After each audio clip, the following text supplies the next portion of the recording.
ঠান্ডায় পুরো কাঁপছি। Thank you.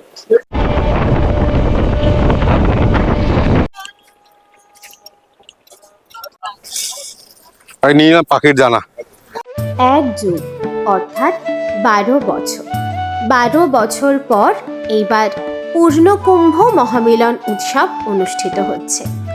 কিন্তু আমার মতোই আপনারা যারা এই পূর্ণকুম্ভ মহামিলন উৎসবে কোনো না কোনো শারীরিক প্রতিকূলতা বা অন্যান্য অনিবার্য কারণবশত সামিল হতে পারলেন না, তাদের মনের আফসোসকে খানিকটা সারিয়ে তুলতেই এবছর আপনাদের জন্য কিন্তু গঙ্গাসাগর পুণ্যতীর্থের ভিডিও নিয়ে হাজির হয়েছি। সময়ের তাৎপর্যকে প্রাধান্য দিয়ে গঙ্গাসাগর মেলার খুঁটিনাটি সমস্ত তথ্য বিবরণী বিশদেই গত পর্বে আপনাদের সাথে শেয়ার করে নিয়েছি। এই পর্বে কলকাতা থেকে গঙ্গাসাগর পৌঁছনো এবং একটি আশ্রয় খোঁজার কার্যকলাপ। এই ভিডিওটা শুরু হচ্ছে শিয়ালদা স্টেশনের সাউথ ডিভিশন থেকে। আপনারা তো জানেনই বরাবরই আমরা নর্থের দিক থেকেই আসি, তো নর্থের দিক থেকে এসে আমরা এখন রয়েছি শিয়ালদা সাউথ ডিভিশনের সামনে। তো 5:55 কিন্তু শিয়ালদা সাউথ ডিভিশন থেকে রয়েছে লক্ষ্মীকান্তপুর লোকাল, তো সেই ট্রেনটা ধরবো আমরা। তো চলুন আপাতত আগে স্টেশনের দিকে যাই, বাকি কথা তো যেতে যেতে হবেই। সম্পূর্ণ জার্নিটা শেয়ার করব আপনাদের সাথে, কিভাবে আপনারা কম খরচে গঙ্গাসাগরে পৌঁছতে পারবেন, পুণ্যতীর্থে পৌঁছতে পারবেন পুণ্য অর্জনের জন্য। সেই ইনফরমেশনই কিন্তু পুঙ্খানুপুঙ্খভাবে দেওয়ার চেষ্টা থাকবে আমাদের সম্পূর্ণ ভিডিওতে, তো অবশ্যই ভালোবেসে পাশে থাকবেন। চলুন।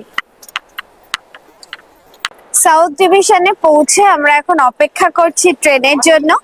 5:55 ট্রেন এখনো অবধি কিন্তু ডিসপ্লে বোর্ডে শো করেনি।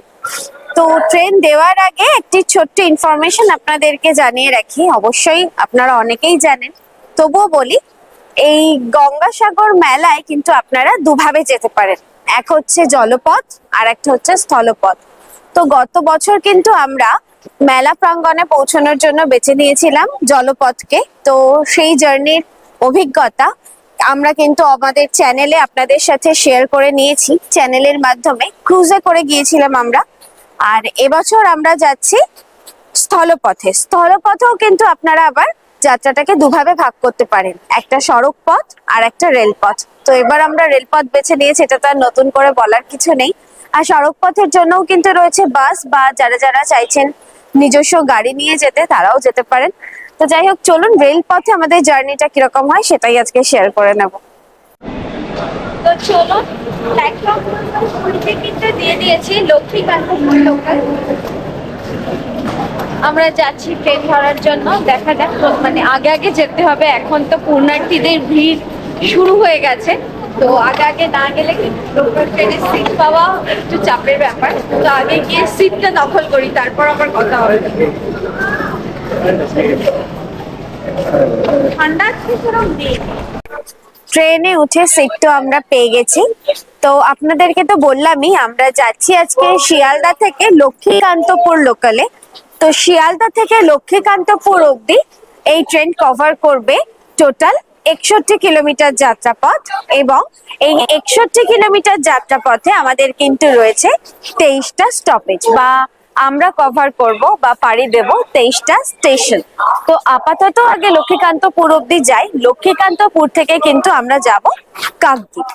মাঝখানে আরো একটি ইনফরমেশন, রেলপথ আপনারা যারা বেছে নেবেন সাগরে যাওয়ার জন্য তারা কিন্তু বিভিন্ন স্টেশন থেকে যেতে পারেন। আমরা যেমন যাচ্ছি কাকদ্বীপ হয়ে, আমরা এবার বেছে নিয়েছি কাকদ্বীপ স্টেশনকে। তেমন নামখানা, ডায়মন্ড হারবার হয়েও কিন্তু সাগরে পৌঁছানো যায়। তো ভায়া লক্ষ্মীকান্তপুর হয়ে আজকে এই ট্রেনটি যাবে কাকদ্বীপ। তো চলুন আগে লক্ষ্মীকান্তপুর অব্দি জার্নি করি, তারপর ওখান থেকে আবার কিভাবে এই ট্রেনটি রিভার্স হচ্ছে নাকি অন্য কোনো ট্রেনে আমরা শিফট হচ্ছি সেটা তো অবশ্যই আপনাদেরকে শেয়ার করব। আর আমি ভেবেছিলাম ট্রেনে বেশ ভিড় হবে, কিন্তু ট্রেন একদম ফাঁকা ঘরের মাঠ। আমি যেহেতু কাকদ্বীপ হয়েই যাচ্ছি, তাই এই রুটের ভাড়াটাও আমি আপনাদের সাথে শেয়ার করে নেব। যা যা আমার যা টোটাল খরচপাতি হবে যাতায়াত বাবদ, সেই পুরো ইনফরমেশনটাই কিন্তু আমি আপনাদের সুবিধার্থে ভিডিওতে শেয়ার করে রাখবো। তো যারা শিয়ালদা থেকে কাকদ্বীপ হয়ে যাবেন সাগরে, তাদেরকে বলি ট্রেনের ভাড়া পড়বে কিন্তু 25 টাকা করে। শিয়ালদা থেকে কাকদ্বীপ পর্যন্ত ট্রেনের ভাড়া পড়বে 25 টাকা করে। যদিও আমি তো নর্থ সাইড থেকে এসেছি, তাই জন্য আমার কিছুটা বেশি, সেটা আলাদা ব্যাপার, কিন্তু ম্যাক্সিমাম লোকই তো শিয়ালদা হয়েই যাবে, তো তাদের জন্য ভাড়া 25 টাকা। একদম 5:55 কিন্তু ছেড়ে দিল আমাদের ট্রেন। তো সময় কতটা লাগবে মোটামুটি আন্দাজ? 1.25 ঘন্টা মতন।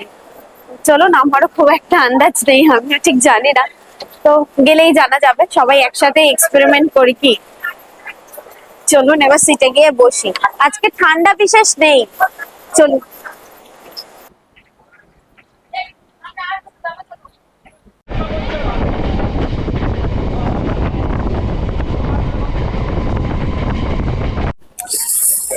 ঠান্ডায় পুরো কাঁপছি।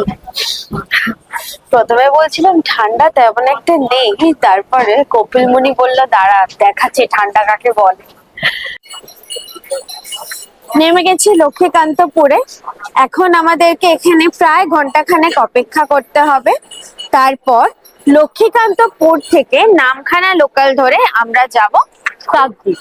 তো এখন কিছুক্ষণ অপেক্ষা করার পালা। আপাতত ঠান্ডায় এক কাপ গরম গরম চা না হলেই চলছিল না। আগে চা খাই, চা খেতে খেতে বাকি আড্ডা হবে। সকলকে সুপ্রভাত। ঠান্ডার মধ্যে এক কাপ লিকার চা, আর এরকম পাশে এরকম কুয়াশা, পুরো ঘন কুয়াশা, দেখা যাচ্ছে না কিছুই। আমরা এখানে আমাদের প্রায় 1 ঘন্টার উপর ওয়েট করতে হবে। আমরা এখান থেকে সম্ভবত 9:10 আমরা ধরবো নামখানা লোকাল। নামখানা লোকাল ধরে আমরা নামবো কাকদ্বীপ। কাকদ্বীপ থেকে আমরা যাব হচ্ছে সাগরের উদ্দেশ্যে। বাকিটা আমরা পরে বলছি, আগে আমরা কাকদ্বীপ পৌঁছাবো, তারপরে বাকিটা বলছি। এখন এখানে ওয়েট করা ছাড়া আর কোনো পথ নেই, ওয়েট করি ঘন্টাখানেক। দর্শক বন্ধুরা প্রশ্ন করতেই পারেন আমরা সরাসরি কেন কাকদ্বীপ যাচ্ছি না, যেহেতু ট্রেন পথ। তা কাকদ্বীপ যাওয়ার জন্য আপনি শিয়ালদা থেকে 3টে ট্রেন পাবেন, 2টো নামখানা লোকাল আর একটা হচ্ছে কাকদ্বীপ লোকাল। ট্রেনগুলো এমন সময়, ট্রেনগুলো সে দুপুরবেলা, 2টো ট্রেন দুপুরে, একটা ট্রেন দুপুরে আছে আর 2টো রাত্রিবেলাতে আছে। একটা করে গেলে আপনি সাগরে পৌঁছাতে পারবেন না, একটা করে গেলে অনেক লেট হয়ে যায়। তাই জন্য এই লক্ষ্মীকান্তপুর থেকে আপনি অনেকগুলো কাকদ্বীপ যাওয়ার অনেকগুলো ট্রেন পাবেন। প্রচুর ট্রেন আছে এই লক্ষ্মীকান্তপুর থেকে, তাই আমরা লক্ষ্মীকান্তপুর চলে এসেছি। এখান থেকে আমরা যাবো কাকদ্বীপ, নামখানা লোকাল দেখে। চলুন, যেতে যেতে আরো কথা হবে, আড্ডা হবে। বাকিটা আর যেতে যেতে আরো আমরা নতুন এসেছি, আমরা যেটুকু জানবো আপনাদের কাছে আমরা আলোচনা করে নেবো, সবকিছু জানিয়ে দেবো, যেন ভবিষ্যতে আপনারা যারা সাগরে আসতে চান এই কপিলমুনি বাবার আশ্রমে, তাদের যেন সুবিধা হয়। চলুন চাটা খেয়ে নি। আর একটা কথা, কেউ কিছু মনে করবেন না, কারণ আমি অন ক্যামেরা কখনো আসি না, খুব সচরাচর আমি অফ ক্যামেরায় থাকি। হ্যাঁ, যেহেতু অন ক্যামেরা আসি না, তাই কথা কি জড়িয়ে গেলে বা ভুল ত্রুটি হয়ে গেলে ক্ষমা করে দেবেন please. Train number 34915 of Naukana Lokhikanthapur local is arriving on platform number 1. তো আমরা 1 নম্বর প্ল্যাটফর্ম থেকে 2 নম্বর প্ল্যাটফর্মে চলে এসেছি। যেহেতু নামখানা লোকাল 2 নম্বর প্ল্যাটফর্মেই আসবে, তো এখন এখানেই কিছুটা সময় অপেক্ষা, তারপর আবার ট্রেনে উঠবো।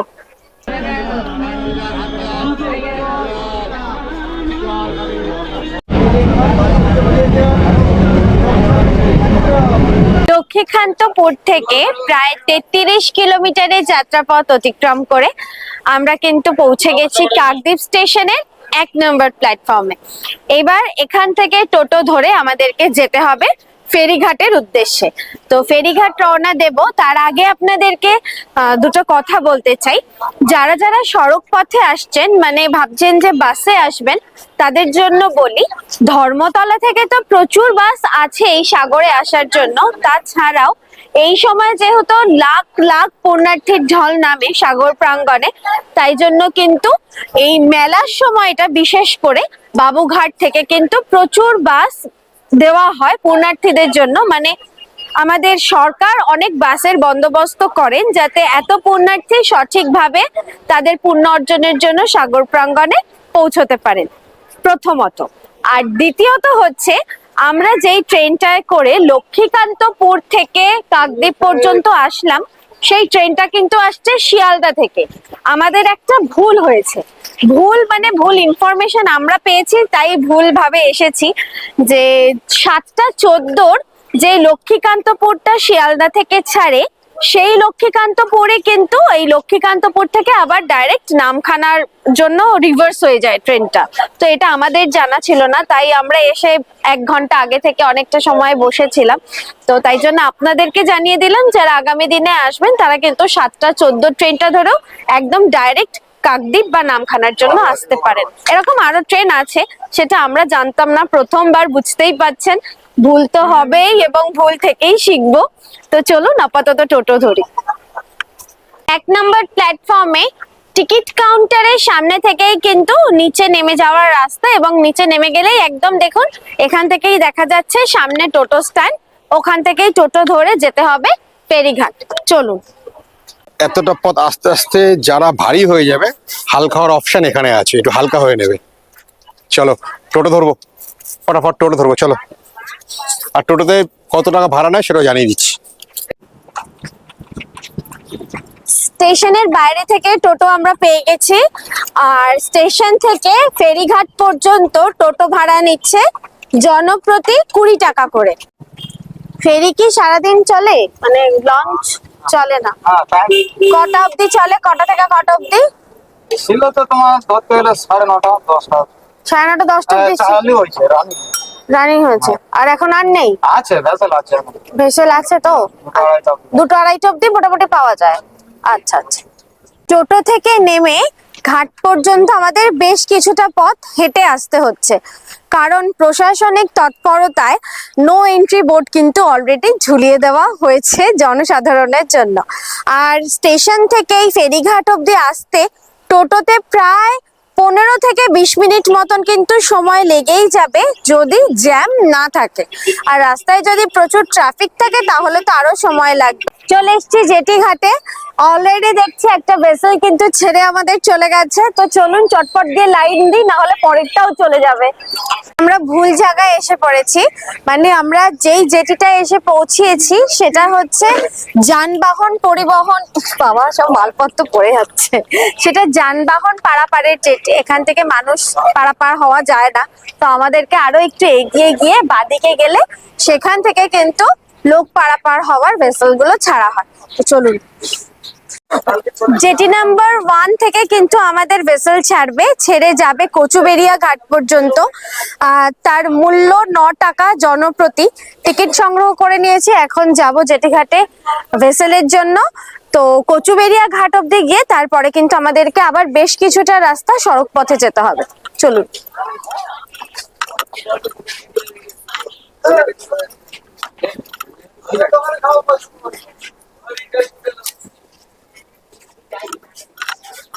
সকাল থেকে খালি পেট আছে, এই আস্তে আস্তে প্রচুর খাবারের দোকান, প্রচুর অপশন আছে, ভাত রুটি যার যেরকম লাগে, মিষ্টির দোকান প্রচুর আছে। খাওয়া দাওয়া নিয়ে কোনো চিন্তা করার কোনো কারণ নেই, খেয়ে যান আর পথে এগিয়ে চলুন। এখনো জল ছাড়া চা ছাড়া কিছু খাইনি, কেন? আমার কাছে আছে বাড়ির আমার মায়ের হাতের খাবার, পরে কোনো সময় ফাঁকা সময় থেকে খাবো, তাই জন্য আমি কিছু খাইনি, পরে খাবো। মায়ের খাবার তো নাও খাইনি, আমার সহধর্মীয় নিয়েও খাইনি। মানে এক জায়গায় যাই, তাড়াতাড়ি পৌঁছে যেতে পারলে বাঁচে যায় না। ভাগে যাতে বেশি পায় তাই নিজের নামটাই বলছি, কিন্তু ভাগ ওখানে আমার। আমি নিয়ে নিলাম পাখির দানা। পাখির দানা বলতে জলে অনেক সিগাল পাখি দেখা যায়, প্রচুর পাখি, যদি খায় নিয়ে নিলাম, যদি খায় না আমি খেয়ে নেবো। নাহলে আমি খেয়ে নেবো।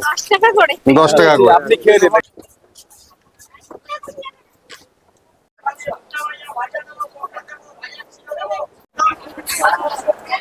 উঠে মোটামুটি যুদ্ধ করে একটা জায়গা পাওয়া গেছে।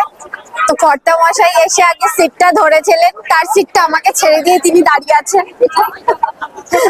আদর্শ স্বামীর মতো। তো চলুন, এখান থেকে বেশ কিছুক্ষণ সময় মনে হয় লাগবে। কতক্ষণ তাও? মিনিট 45 বলছে লাগে। আমি আগের বার এসেছি কিন্তু এইভাবে তো আসিনি, তাই খুব একটা মনে নেই যে কতটা সময় লাগে, আমার ঠিক জানাও নেই।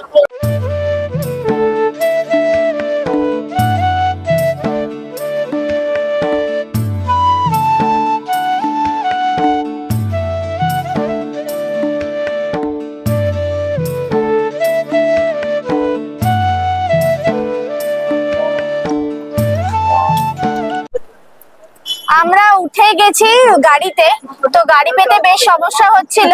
তো চলুন তাড়াতাড়ি গাড়ি করে আগে গিয়েই ভারত সেবাশ্রম সংঘে লাইন দিতে হবে।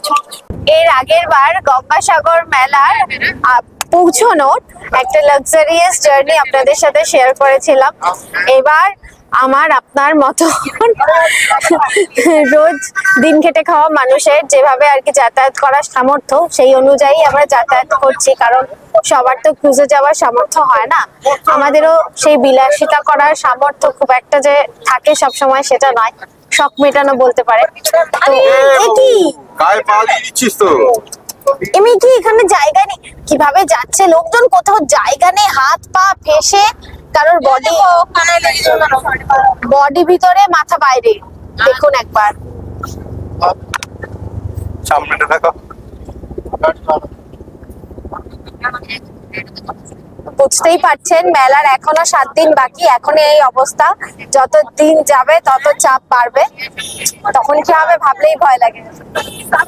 কচুবেড়িয়া ঘাট থেকে সাগরে পৌঁছানোর ভাড়া হচ্ছে 60 টাকা করে। যদি আপনি অটো বা এরকম ট্রেকারে করে যেতে চান, বাসের ক্ষেত্রে কত ভাড়া আমি ঠিক বলতে পারবো না, কারণ জানি না। আর যদি রিজার্ভেও যেতে পারেন, গাড়ি রিজার্ভ করে যদি রিজার্ভ করে যেতে চান, সেক্ষেত্রে কিন্তু ভাড়া বেশ বেশি। আমি টোটোতে কথা বলেছিলাম, টোটো রিজার্ভ করে যেতে চাইলে কিন্তু ভাড়া বলছে দুজনের জন্য 400 টাকা। অটোতেও তাই, হ্যাঁ।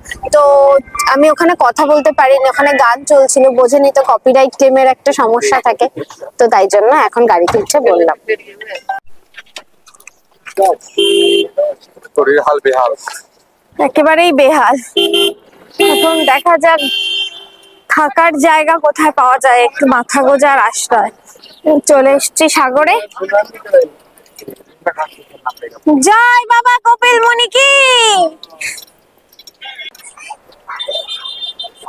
সেই ভোর ফার্স্ট ট্রেন থেকে আমাদের জার্নি শুরু হয়েছে, অবশেষে আমরা এসে পৌঁছেছি সাগরে। আর সাগরে দেখলেন আমরা কিসে করে আসলাম, কিভাবে আসলাম, কত সময় লাগলো, হ্যাঁ কত ভাড়া লাগলো, সবটাই আপনাদেরকে বলেছি, আরো বলবো পরে। এবার আমরা কোথায় থাকবো সেটা বিরাট বড় একটা ম্যাটার, একটা কোথায় থাকবো আমরা, রাত্রিবাস কোথায় করবো একদম।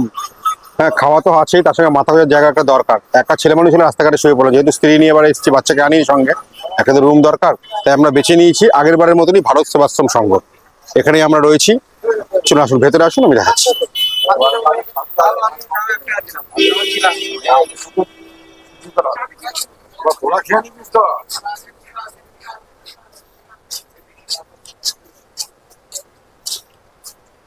এটা হচ্ছে ভারত সেবাশ্রম সংঘের পুরো প্রপার্টিটা। এখানে প্রচুর রুম আছে, প্রচুর রুম আছে। আপনারা যদি অনেকজন আসেন কোনো অসুবিধা হবে না, রুম আপনারা পেয়ে যাবেন। হ্যাঁ আগেরবারও দেখিয়েছি আমরা। হ্যাঁ আপনারা দরকার হলে চ্যানেলটা ভিজিট করে দেখে নিতে পারেন। আর এখানে এসে আপনাদের আধার কার্ড জমা দিতে হবে, ইন্ডিভিজুয়ালি আধার কার্ড জমা দিতে হবে।